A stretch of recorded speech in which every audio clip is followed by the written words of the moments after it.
Morning, কেমন আছে সবাই? Welcome to new blog. অনেকদিন পর আজ ব্লগটা স্টার্ট করলাম বন্ধুরা। তো আজ সকাল সকাল স্নান করে নিয়েছি, এখন প্রায় 9:30 মতন বাজে। তো স্নান করে আসলাম, আর এই যে ভাতের জলটা বসিয়ে দিয়েছি। আজ চা খাইনি, তো চাটাও বসিয়ে দিলাম। বাজার থেকে মাছ সবজি নিয়ে এসেছে, তো স্নানের সময় মাছটা ধুয়ে নিয়েছি, কারণ স্নানের পর মাছ ধরলে আবার মানে ভালো লাগে না, ফ্রেশ লাগে না। তো স্নানের সময় মানে স্নানের আগে আর কি, তো স্নানের আগে মাছটা ধুয়ে স্নান টান করে এই যে বসিয়ে দিলাম। টুকিটাকি যাই পারি বন্ধুরা, রান্না বান্না কি করছি চলো দেখতে থাকো আর সাথে থাকো। তো প্লিজ একটা লাইক দিয়ে ভিডিও দেখা শুরু করো। তো আজ অনেক দিন হয়ে গেছে ব্লগ করি না, তো মনটা তো ভালো নেই। অনেক দিন আগে বলেছি, এখনো মনটা ভালো হয়নি, তাও তোমাদের সামনে হাসি দিয়ে কথাটা বলতে হয়। তো চলো দেখতে থাকো, যাই রান্না বান্না করছি। আর এখন আগে চাটা খেয়ে নিই, চাটা না খেলে মাথা ঠিক থাকবে না। চাটা সকালে একটু না খেলে মানে আমেজ আসে না। তো তারপর চাটা খেয়ে সবজি কাটবো, মাছ তো ধুয়ো হয়ে গেছে। তো চলো সঙ্গে থাকো। তো থাইরয়েডের ট্যাবলেটটা খেতে ভুলে গেলাম বন্ধুরা, তো এখন খেয়ে নিচ্ছি। চাটাও হয়ে গেছে।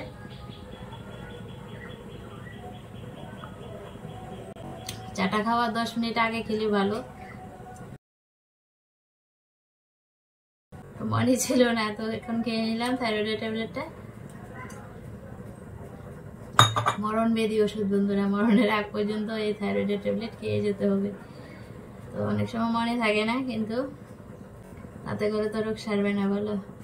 তো চলো, চাটাও হয়ে গেছে।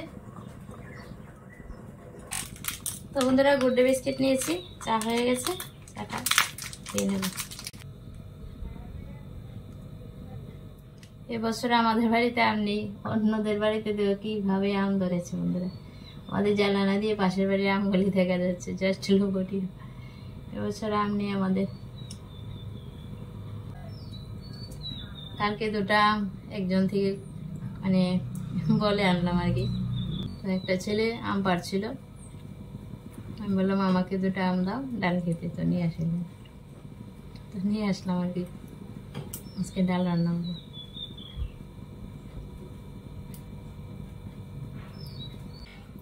যে গরম পড়েছে বন্ধুরা, একটু টক হলে মানে বেশ ভালো লাগে।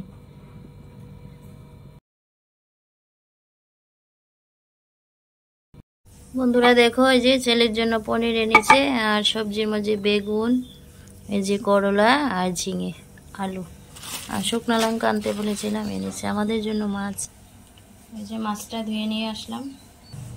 তো কাল ঝিঙে খেয়েছিলাম, তো আজ বেগুন কাটবো, বেগুন দিয়ে মাছের ঝোল রান্না করবো। তো বন্ধুরা দেখো, ভাতের জল গরম হয়েছে, তো দিয়ে দিলাম ডাল ধুয়ে।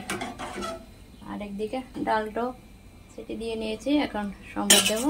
আম দিয়ে টক ডাল হবে আজ। তো চলো ডালটা ঘটে নিই। তো বন্ধুরা আম ডাল রান্না করবো বললাম না, এই যে দেখো ডালটা সম্বাদ দিয়ে দিলাম। শুকনো লঙ্কা সরিষা ফোড়ন দিয়ে আমটা দিয়ে তারপর হলুদ দিয়ে ভেজে ডালটা এখন দিয়ে দিলাম। আর পরিমাণ মতো লবণ আর 2টা কাঁচা লঙ্কা চিড়ে দিয়ে কিছুক্ষণ ডালটা ফুটিয়ে নিলাম। তারপর নাড়াচাড়া দিয়ে দেখলাম যে আমটা সিদ্ধ হলো কিনা। তো আমটা সিদ্ধ হয়ে গেছে, আধেকটা আম দিয়েছি, পুরোটা দিলে আবার টক হবে বেশি। তো দেখো আমার ডালটা হয়ে গেছে, নাড়াচাড়া দিয়ে নামিয়ে নেব। একদম হালকা পাতলা মসুর ডাল রান্না করলাম। আর এই গরমে আম ডাল দিয়ে খেতে বেশ ভালো লাগবে, আর কিছু ভালো লাগবে না বলো। কার কার পছন্দ আম ডাল, মানে টক ডালটা অবশ্যই কমেন্টে জানিও। ডালটা হয়ে গেছে। তারপর দেখো শুকনো লঙ্কা আর পাঁচফোড়ন ফোড়ন দিয়ে মশলা দিয়ে কষিয়ে তারপর পনিরগুলি আর ভাজলাম না, এই যে সোমবারে দিয়ে এখন মশলার সাথে কষিয়ে নিলাম। তারপর পরিমাণ মতো জল দিলাম, লবণ দিলাম, ঝোলটাকে ফুটিয়ে নেব কিছুক্ষণ নাড়াচাড়া দিয়ে। তো ছেলের জন্য অল্প করে পনিরটা আজ রান্না করছি।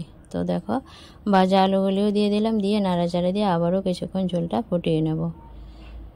তো বন্ধুরা পনিরের তরকারিটা হয়ে গেছে, এখন নাড়াচাড়া দিয়ে নামিয়ে নেব।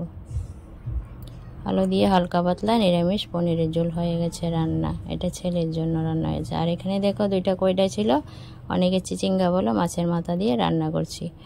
তো এই তরকারিটা বেশ ভালোই হয়েছিল খেতে বন্ধুরা, জাস্ট মানে লোভনীয়, একদম মাখা মাখা শুকনো শুকনো মাছের মাথা ভেঙে চুড়ে এই যে কইটা তরকারিটা রান্না করলাম।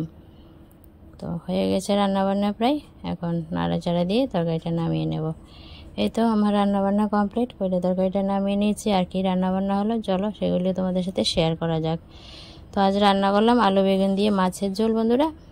আর হয়েছে করলা ভাজি, আর কইডা তরকারি, আর হয়েছে টক ডাল। তো বন্ধুরা, এই ছিল আজকে দুপুরে রান্নাবান্না আর পনিরটা আর কি। তো চলো পরে আসছি কথা বলতে আবার। তো বন্ধুরা, কোনো রকম রান্না বান্না সেরে বাসনপত্র দিয়ে গায়ে জল ঢেলে আসলাম। মোটর ছেড়ে ঠান্ডা জল কিছুক্ষণ গায়ে ঢাললাম। সকালে তো একবার স্নান করেছি, তাও বন্ধুরা ঘর থেকে গরম ভাব বেরোচ্ছে। এরকম টিনের চাল তো প্রচণ্ড গরম আমাদের রুমে। তো শীতকালে শীত বেশি, আবার এই যে গরমকালে প্রচণ্ড গরম। এই আসলাম, বাচ্চা খাবো ইচ্ছে করছে না, এত গরম বন্ধুরা। জল খেতে খেতে মানে পেট ভর্তি হয়ে থাকে, এরকম অবস্থা। তো সিলিং ফ্যানে খাবার হয় না, এই যে টেবিল ফ্যান লাগালাম, তাও ঘর থেকে গরম ভাবই বেরোচ্ছে বলতে। তো একটু রেস্ট করি, তারপর একটু খাওয়া দাওয়া করবো টক ডাল দিয়ে, যেহেতু টক ডাল রান্না করেছি। আর এই গরমে টক ডালই ভালো লাগবে। তো রেস্ট করে নিই কিছুক্ষণ। তো বন্ধুরা, এই মাত্র খাওয়া দাওয়া সারলাম। বললাম না যে খেতে ইচ্ছা করছে না, গরম এতটা গরম। তো শুয়েছিলাম কিছুক্ষণ পাখার নিচে, তো এখন উঠে খেলাম আর কি। তো বন্ধুরা, গরম প্রচণ্ড, আর ভিডিওটা কন্টিনিউ করছি না, আজকের ভিডিওটা এখানে এন্ড করে দিচ্ছি। অবশ্যই জানিও কমেন্টে কেমন লাগলো তোমাদের কাছে আমার আজকের ব্লগটা। তাহলে বন্ধুরা, সবাই ভালো থেকো, সুস্থ থেকো, আর এইভাবে আমার পাশে থেকো। Thank you so much everyone, bye, ভালো থেকো সবাই।